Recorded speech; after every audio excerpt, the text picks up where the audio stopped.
संगत जी, प्यार से कहना धन्यकार जी। आज संसार में कहीं भी देखें,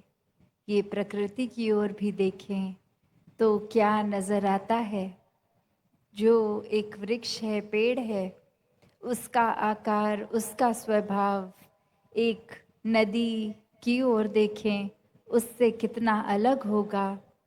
ये जिस तरह भी परमात्मा ने पूरी सृष्टि में इस प्रकृति की रचना करी,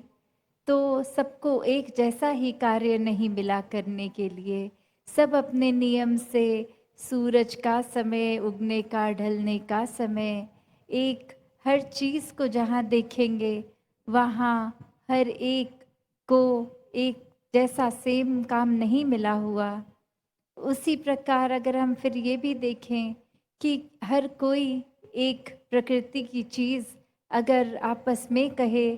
कि आप मुझसे कितने अलग दिखते हो, आपका कार्य मेरे जैसा नहीं है, आपका सोर्स ऑफ एनर्जी, खाना पीना सेम नहीं है मेरे जैसा,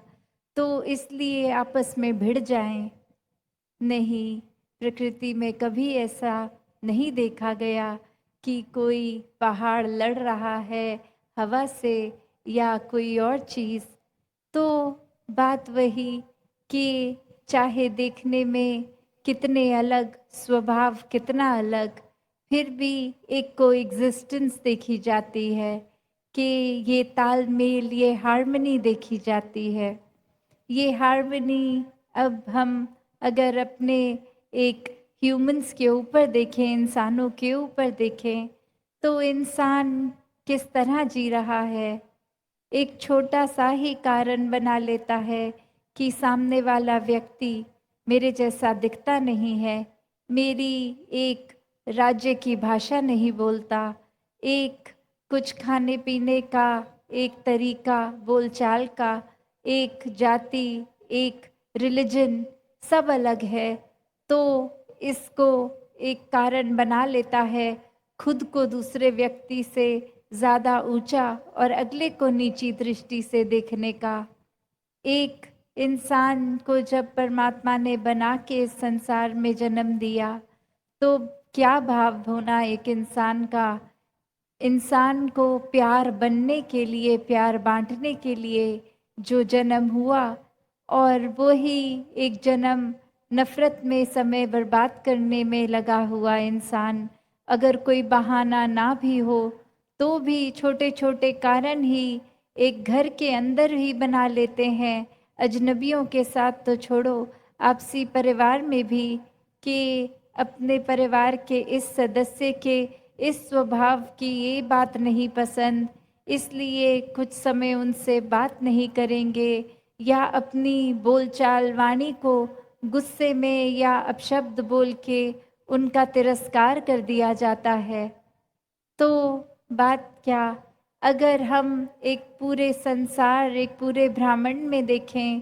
तो एक हमारी एग्जिस्टेंस तो उसके सामने रत्ती भर भी नहीं है।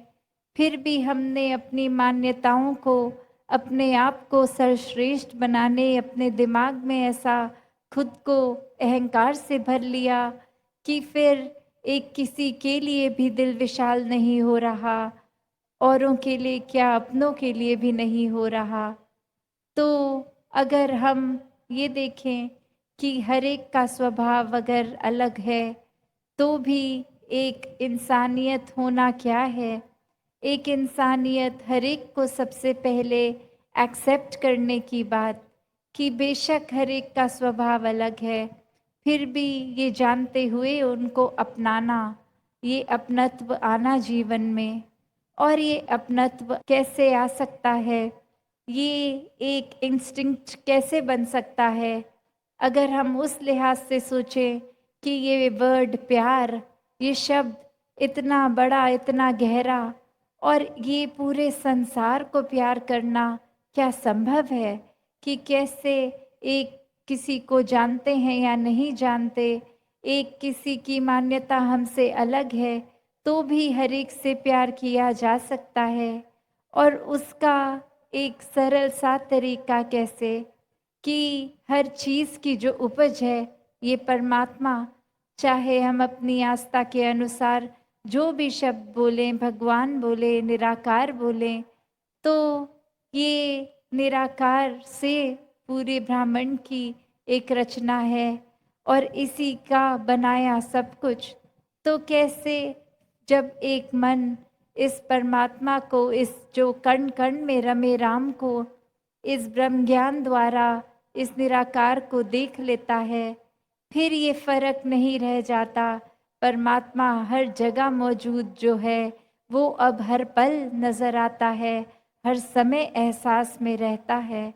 और यही एहसास है जो अगर पूरा समय एक मन में सुमिरन का भी रूप ले लेता है, ये दिल फिर बुरी चीज़ों में, निंदा नफरत में एक मन नहीं ठहरता। मन करता है कि इस निराकार के साथ और जुड़ें, सत्संग में आने का भी दिल, कि कैसे हर कोई संत, हर कोई भक्त इस परमात्मा की ही बात करेगा। तो अपने समय को, जब और कोई पारिवारिक जिम्मेवारी नहीं निभा रहे,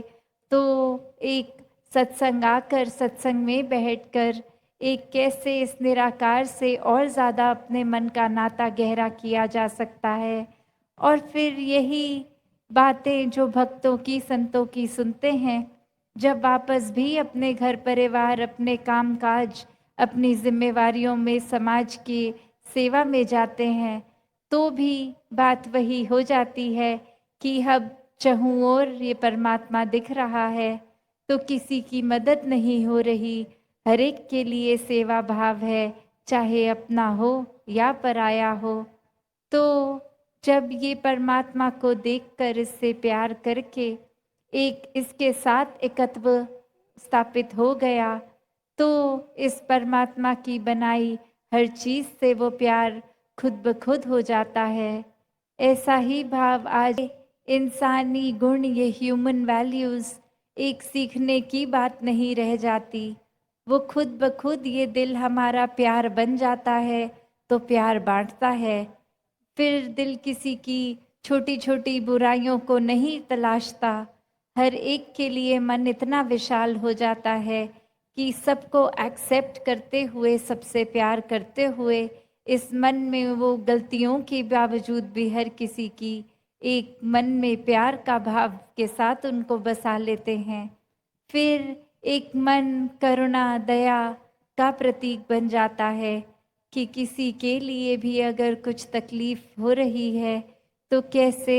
खुद सेवा भाव मन में जागता है कि इनके जीवन में हमारे वजह से अगर कोई कंफर्ट आ सके, कोई आराम आ सके, तो उसके लिए भक्त हमेशा तत्परस्त रहते हैं। तो कैसे ये भाव कि इंसानी गुण सिर्फ स्कूल जाके एक मॉरल साइंस की तरह, एक शिक्षा की तरह अगर सीख भी लिए,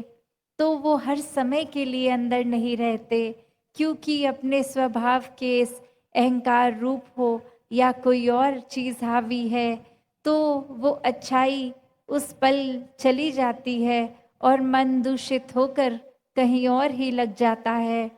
पर जब ये अच्छाई आए ही इस परमात्मा के एहसास से, तो वो हर समय के लिए अंदर रहेगी। फिर वो ऊपरी सिखलाई नहीं, एक अंदर से स्वभाव बन जाएगी। तो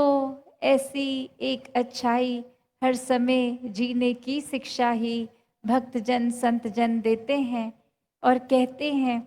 कि अभी तक का जीवन, चाहे बाल अवस्था हो या बुजुर्गी, एक संसार में आकर कर्तव्य निभाते हुए एक इस माया में अक्सर इतना उलझ जाते हैं कि फिर वो भूल जाता है कि घर परिवार एक मेहनत करके एक करा भी, तो उसमें इतना खचित ना हो जाएं कि परमात्मा के लिए ही समय ना दें पूरे दिन में। तो जब भक्ति होती है, वो तो हर समय की है। उठते जागते खाते पीते ही संत भक्ति करते हैं, कोई अलग से समय निर्धारित नहीं, एक हर पल की भक्ति। तो जब संसार का माया रूप यही धन दौलत वस्तुएं अगर हावी हो रही हैं, तो खुद को वहीं रोककर ये चेतनता जो परमात्मा ने दी है, तो सोचे कि ये जो सामान हमने इकट्ठा किया है इसका सदुपयोग हो रहा है कि दुरुपयोग। जैसे उदाहरण का एक सबसे आसान तरीका जो सबसे दिमाग में पहले बात आती है एक मोबाइल टेलीफोन की। जब तक तो इसको एक किसी के साथ पॉजिटिव कम्युनिकेशन के लिए यूज़ कर रहे हैं, एक बातचीत हो रही है, दिलों से दिल जुड़ रहे हैं, एक मैसेज की तरह कुछ हो रहा है, तो ये सुख एक धन है तो मोबाइल खरीदा गया, ये मुबारक है। पर वहीं अगर इसका दुरुपयोग होने लग गया, एक किसी की ईर्ष्या वाले मैसेजेस को ब्रॉडकास्ट किया गया, एक ऐसी बातों को इंटरनेट पे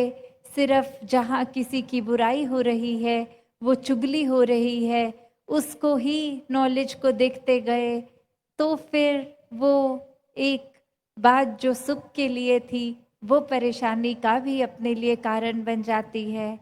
कैसे फिर जो अभी हम सत्संग में भी एक स्पीच में श्रवण कर रहे थे कि अंधेरा है तो अपने घर में हर जगह ठोकर बज रही है, वो बेड भी एक ठोकर लग रही है उसके कोने से और वहीं प्रकाश हो गया। तो कैसे नज़र आ रहा है ये बेड है, ये फ्रिज है और अब कैसे उसका आनंद लिया जा रहा है, उसका एक शुभ लाभ हो रहा है। नहीं तो वही सुख की चीज़ दुख का कारण बन रही थी। तो संतों ने भी जिस तरह लिखा है कि तिमिर गयो रवि देखते, ये अंधेरा सालों साल का इस आत्मा का,